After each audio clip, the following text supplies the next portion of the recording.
The Giant and the Tailor by the Brothers Grimm. A certain tailor, who was great at boasting, but ill at doing, took it into his head to go abroad for a while and look about the world.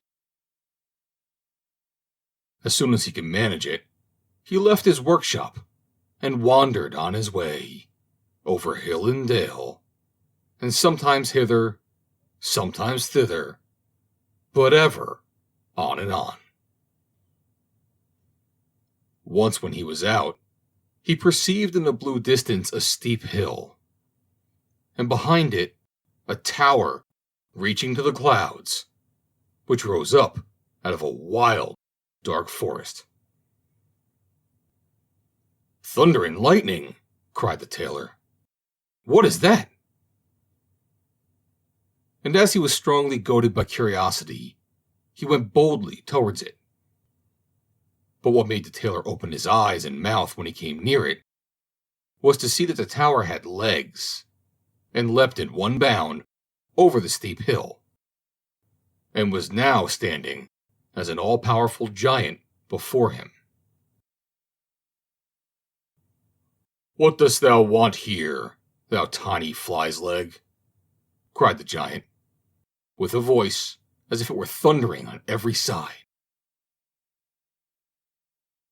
The tailor whimpered. "I was just going to look about and see if I can earn a bit of bread for myself in this forest."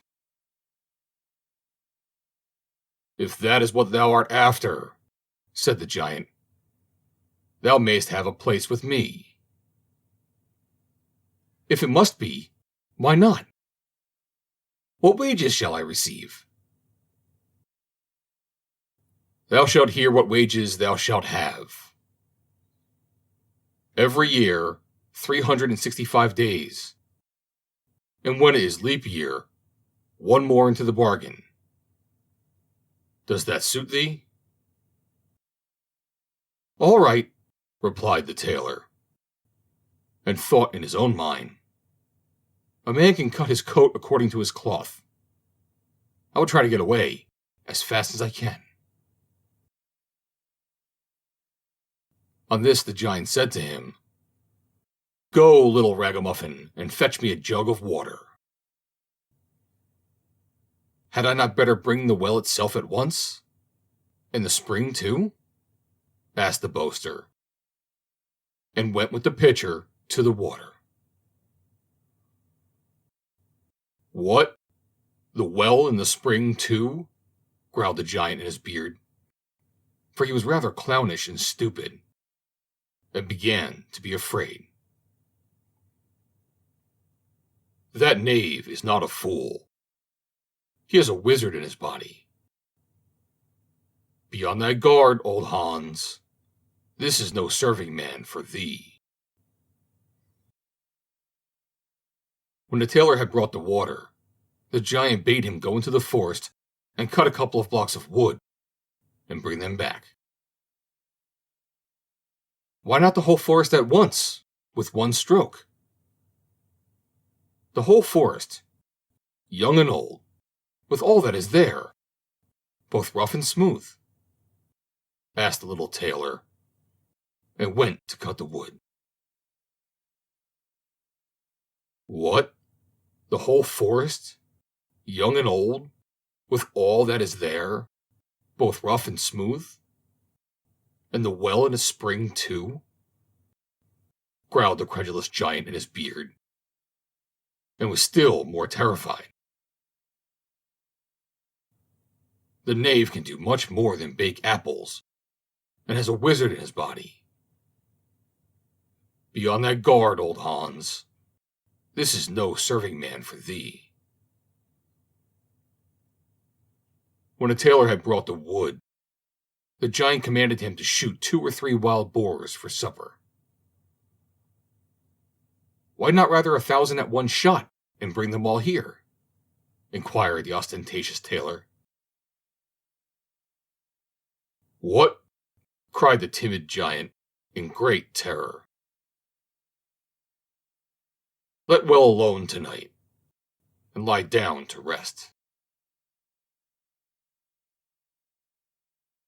The giant was so terribly alarmed that he could not close an eye all night long, for thinking what would be the best way to get rid of this accursed sorcerer of a servant. Time brings counsel. Next morning, the giant and the tailor went to a marsh, round which stood a number of willow trees. Then said the giant, "Hark thee, tailor. Seat thyself on one of the willow branches. I long, of all things, to see if thou art big enough to bend it down." All at once the tailor was sitting on it, holding his breath, and making himself so heavy that the bough bent down. When, however, he was compelled to draw breath, it hurried him, for unfortunately he had not put his goose in his pocket, so high into the air that he never was seen again.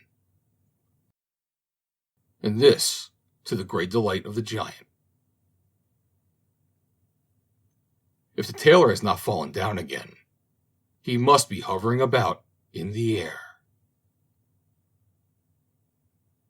The end.